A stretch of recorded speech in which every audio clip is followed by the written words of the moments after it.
वक्रतुण्ड महाकाय सूर्यकोटि समप्रभा निर्विघ्नं कुरु मे देवो सर्वकार्येषु सर्वदा। ओम गंग गणपतये नमः।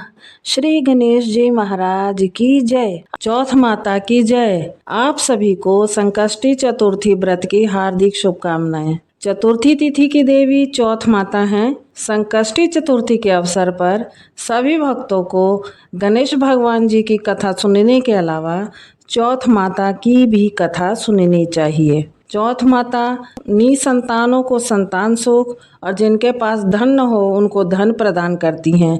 सभी की संतानों की रक्षा करती हैं और सभी की मनोकामनाएं पूर्ण करती हैं। प्रिय भक्तों, चौथ माता की कहानी सुनाने से पहले आइए जानते हैं चौथ माता प्रकट कैसे हुई। चौथ माता का व्रत संतान और पति की लंबी आयु की कामना से किया जाता है।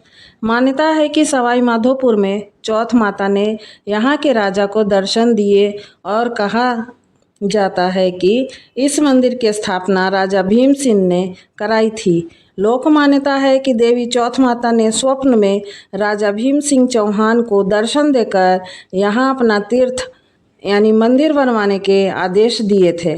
राजा एक बार बड़वाड़ा से संध्या के समय शिकार पर निकल रहे थे, तभी उनकी पत्नी रत्नावली ने उन्हें टोका, लेकिन भीम सिंह ने यह कहकर उनकी बात को टाल दिया कि चौहान एक बार सवार होने के बाद शिकार करके ही नीचे उतरते हैं। इस तरह अपनी पत्नी की बातों को अनसुना करके राजा भीम सिंह अपने कुछ सैनिकों के साथ घनघोर जंगल की ओर चले गए। राजा रानी के मना करने के बाद भी शिकार करने को चले गए। शाम ढलने पर उन्होंने वहां एक हिरन को देखा। सभी उस हिरन का पीछा करने लगे। थोड़ी देर में रात हो गई। रात होने के बावजूद भी भीम सिंह उस हिरन का पीछा करते रहे। धीरे धीरे वह हिरन भी भीम सिंह की नज़रों से ओझल हो गया। तब तक राजा के सैनिक भी रास्ता भटक चुके थे। राजा अब सैनिकों से बिछड़ चुका था। अकेले में राजा विचलित हो गया। वह भटकते भटकते बहुत जोरों की उसे भूख लगा। उसे प्यास भी लगने लगी। प्यास के मारे उसका गला सूखने लगा। उसने इधर उधर पानी की तलाश की, लेकिन पीने को पानी नहीं मिला, जिससे वह प्यास से मूर्छित होकर जंगल में ही गिर पड़ा। तब मूर्छित अवस्था में भीम सिंह को पचाला तलहट्टी में चौथ माता की प्रतिमा दिखने लगी। कुछ देर के बाद भयंकर बारिश होने लगी और बिजली कड़कने लगी। मूर्छा टूटने पर राजा को अपने चारों तरफ पानी ही पानी नजर आया। घनघोर जंगल में कोई नहीं था, लेकिन तभी चमत्कार हुआ कि वहां पर पानी आ गया। राजा ने पानी पिया। अंधकार भरी रात में एक दिव्य और कांतिमान बालिका पर उनकी नजर पड़ी। वह कन्या उस समय खेल रही थी। राजा ने उस कन्या को इस भीषण वन में देखा तो पूछा कि हे बालिके, तुम इस जंगल में अकेली क्या कर रही हो? तुम्हारे माता पिता कहाँ हैं? कन्या ने तोतली वाणी में कहा, हे राजन, तुम यह बताओ कि तुम्हारी प्यास बुझी या नहीं।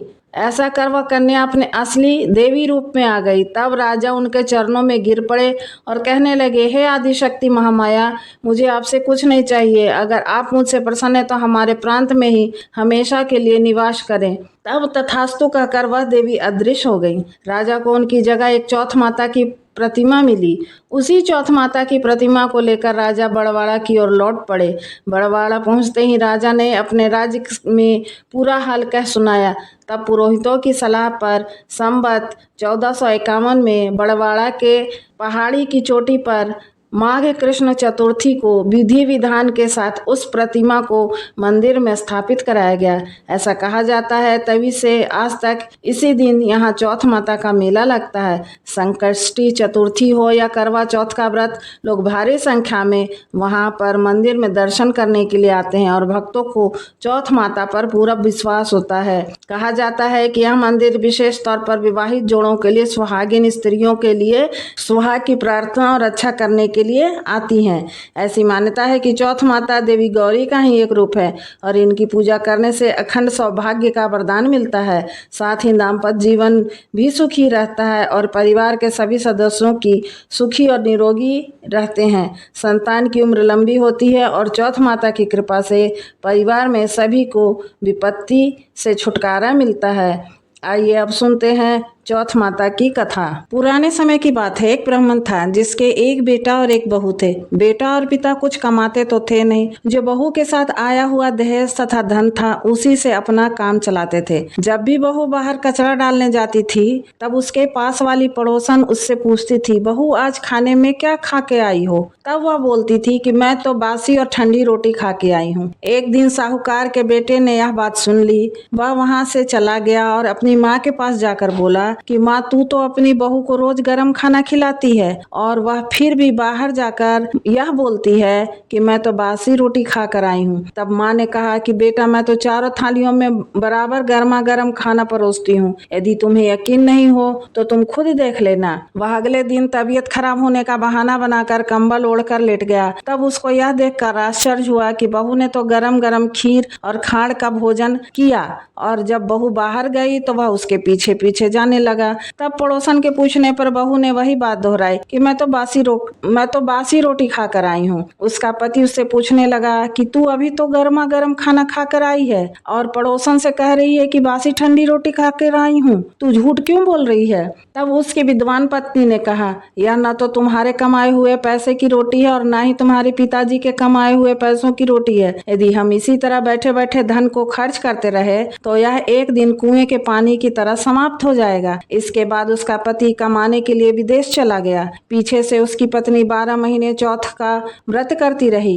उसको विदेश में रहते हुए 12 वर्ष व्यतीत हो गए। तब चौथ माता और विनायक जी महाराज ने सोचा कि इसको अब घर बुलाना चाहिए। चौथ माता लड़के के सपने में जाकर बोली कि तू अब घर चला जा, तेरी पत्नी को तेरी बहुत याद आती है। वह बोला कि मैं घर कैसे चला जाऊं, यहाँ मेरा इतना बड़ा कारोबार फैला हुआ है। तब चौथ माता ने कहा, तू सुबह एक दीपक जलाकर चौथ माता का नाम लेकर बैठ जाना। जिनके पैसे बकाया हैं वो पैसे दे जाएंगे और लेने वाले ले जाएंगे। लड़के ने वैसा ही किया। उसका सारा काम एक ही दिन में निपट गया। जब वह घर जा रहा था तो उसे रास्ते में एक सांप दिखाई दिया जो आग के पास जा रहा था। उसने सांप को आग से बचाने के लिए हटा दिया। ऐसा करने से नागराज क्रोधित हो उठे और कहा कि हे पापी, मैं तो नाग योनि से मुक्ति के लिए जा रहा था और तूने मुझे हटा दिया। अब मैं तुझे डस लूंगा। वह लड़का बोला कि मैं 12 वर्ष के बाद अपने घर जा रहा हूँ, आप मुझे अवश्य ही डस लीजिएगा, किंतु आज मुझे अपने घर वालों से मिलने दीजिए। आप कल रात को आकर मुझे डस लेना। नाग ने उसकी शर्त मान ली और वहां से चला गया। जब लड़का घर आया तो वह उदास था। उसने अपनी पत्नी के पूछने पर सारी बात बता दी। उसकी पत्नी बहुत चतुर थी। उसकी पत्नी ने एक सीढ़ी पर बालू की रेत बिछा दी, दूसरी सीढ़ी पर दूध का कटोरा रख दिया, तीसरी पर फूल माला बिखेर दिए, चौथी पर इत्र छिड़क दिया, पांचवी पर मिठाई रख दी, छठी सीढ़ी पर जौ और सातवीं सीढ़ी पर रोटी रख दी। रात को जब सांप आया तो सबसे पहले ठंडी ठंडी रेत में लेट कर आया। दूसरी सीढ़ी पर दूध पीकर कहा, मैं तो एक ब्राह्मणी के बेटे को डसता तो नहीं, लेकिन वचन दिया हुआ है इसलिए डसना पड़ेगा। फूलमाला की सीढ़ी से होता हुआ प्रसन्नता पूर्वक इत्र की खुशबू लेता हुआ ऊपर की ओर आने लगा। सांप को ऊपर आता देखकर विनायक जी ने चौथ माता से कहा कि इस ब्राह्मणी के बेटे की रक्षा करनी होगी, क्योंकि उसकी पत्नी इसके लिए चौथ का व्रत करती है, उसका फल तो उसे देना ही पड़ेगा। तब विनायक जी ने सीढ़ी पर रखे हुए आंखों से सेल यानी सुई बनाई और चौथ माता ने रोटी सी की ढाल बनाई और सांप के आगे लगा दी। विनायक जी ने जो सेल बनाए थे उससे सांप की मौत हो गई। सुबह उस लड़के से मिलने गांव के लोग आने लगे, क्योंकि वह 12 वर्ष के बाद घर वापस आया था। लोगों ने उसे आवाज दी लेकिन वह तो उदास बैठा था, इसलिए बोला नहीं। तब उन्होंने देखा कि सीढ़ियों पर तो खून पड़ा हुआ है, तो वे चिल्लाने रोने लगे और ब्राह्मण आज तो तेरा बेटा मर गया है। यह सब देखकर ब्राह्मणी भी जोर जोर से रोने लगी। आवाज सुनकर उसका बेटा नीचे आया और कहा कि माँ, मैं मरा नहीं हूँ, यह तो मुझे डसने आया सांप मरा है। यह सब देखकर उसकी पत्नी भी प्रसन्न हो गई और बोली, मेरे पति के प्राण बच गए। उसने चौथ माता को धन्यवाद दिया और कहा कि यह तो चौथ माता ने मेरे व्रत करने का फल दिया है। चौथ माता जैसा फल ब्राह्मणी के बेटे को दिया वैसा सभी को देना। कहानी करने वाले को, कहानी सुनने वाले को और हुंकार देने वाले को, पूरे परिवार को देना। गणेश जी महाराज की जय। चौथ माता की जय। किसी नगर में एक कुम्हार रहता था। एक बार जब उसने बर्तन बनाकर आंवला लगाया तो आंवला नहीं पका। हार कर वह राजा के पास जाकर प्रार्थना करने लगा कि आंवला पक ही नहीं रहा है। राजा ने पंडित को बुलाकर कारण पूछा तो राज पंडित ने कहा कि हर बार आंवला लगाते समय बच्चे की बलि देने से आंवला पक जाएगा।